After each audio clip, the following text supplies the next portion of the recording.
প্রিয় বন্ধুরা, আসসালামু আলাইকুম। নতুন সরকারের কাছে সাধারণ জনগণের প্রত্যাশা।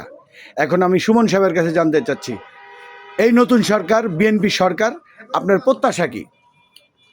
আসলে সরকারের কাছে তো অনেক কিছুর প্রত্যাশা, কিন্তু সবার আগে যেটা চাবো আমরা নিরাপদ ও দুর্নীতিমুক্ত বাংলাদেশ চাবো। আর আর হচ্ছে সন্ত্রাসমুক্ত বাংলাদেশ চাবো। আর সাধারণ মানুষ হিসেবে সব থেকে যেটা প্রত্যাশা করি সেটা হচ্ছে আমাদের যে নিরাপত্তা, এই নিরাপত্তাটা যেন ঠিক রাখে, চাঁদামুক্ত বাংলাদেশ যেন আমরা দেখতে পাই। এমনকি প্রধানমন্ত্রী আমাদের তারেক রহমানের যেটা ওনার যে ইশতেহার ছিল সবার আগে বাংলাদেশ, এটা আমরা দেশে এমনকি পররাষ্ট্র নীতিতে এটা যেন আমরা প্রতিফলিত হোক, এটা আমরা সাধারণ মানুষ হিসেবে তার কাছে প্রত্যাশা করি। আচ্ছা, এই রমজানের মধ্যে আমরা 120 টাকা হালি আমরা লেবু খাচ্ছি, এটা আপনি কি ভাবছেন? আসলে এই লেবুটা তো আমরা কখনো বিদেশ থেকে রপ্তানি করি না, এটা আসলে দেশেরই একটা প্রোডাক্ট। আসলে এটা দেশের কিছু যেটা ব্যবসায়ীরা এটা সিন্ডিকেট করে মনে হচ্ছে এটা দাম।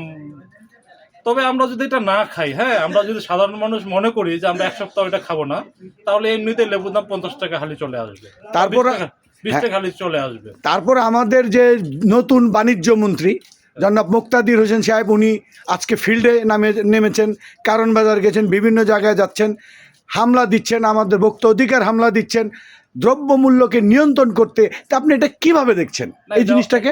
এটা অনেক ভালো উদ্যোগ, অনেক ভালো পদক্ষেপ। তবে এটা শুধুমাত্র লোক দেখানোর পদক্ষেপ হলে চলবে না, এটা আসলে কন্টিনিউ রাখতে হবে।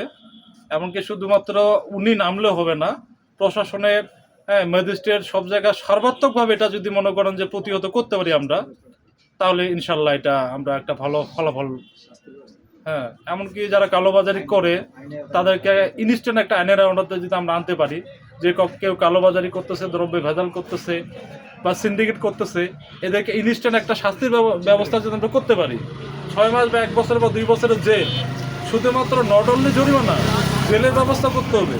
দু একটা দৃষ্টান্ত স্থাপন করতে পারলেই এমনিতেই এই কালোবাজারি দূর হয়ে যাবে, আমি আশা করি। তারপরে আমরা অনেকেই দেখেছি যে যেই বাজারগুলিতে সমিতি আছে, সমিতির সভাপতি আছে, সেক্রেটারি আছে, অনেক শক্তিশালী। তো এদেরকে কিভাবে কি করা যায়? আসলে এদেরকে শুরুতে আমরা তেমন কিছু আশা করতে পারি না, এটা ধাপে ধাপে আশা করতে পারি। কারণ বিএনপি অনেক একটা বড় সংগঠন, এদের থানা, ওয়ার্ড থেকে শুরু করে আপনার হচ্ছে বিভাগ বলেন, যেটা বলে রাজধানী বলেন, সব জায়গায় একটা নেটওয়ার্ক। আসলে বিএনপির নাম ভাঙিয়ে অনেকে কিন্তু চাঁদাবাজিতে লিপ্ত। এটা চাইলে একদিনের সমস্যার সমাধান বিএনপি চাইলেও করতে পারবে না। তবে ধীরে ধীরে যদি যদি মাননীয় প্রধানমন্ত্রী তারেক রহমান যদি একটা ব্যবস্থা নেন, উনি যদি তার আমলাদের, মন্ত্রীদের নির্দেশনা দেন, বা ওনার যে, হ্যাঁ, দলীয় যে কাঠামো, এটার মধ্যে যদি একটা সুশৃঙ্খলভাবে একটা যদি উনি যদি ধারা বজায় রাখতে পারে, আশা করি এটা ধীরে ধীরে এই দুর্নীতিটা বা চাঁদাবাজিটা যারা করতেছে এটা নির্মূল হবে। ধন্যবাদ আপনাকে। জি, অসংখ্য ধন্যবাদ।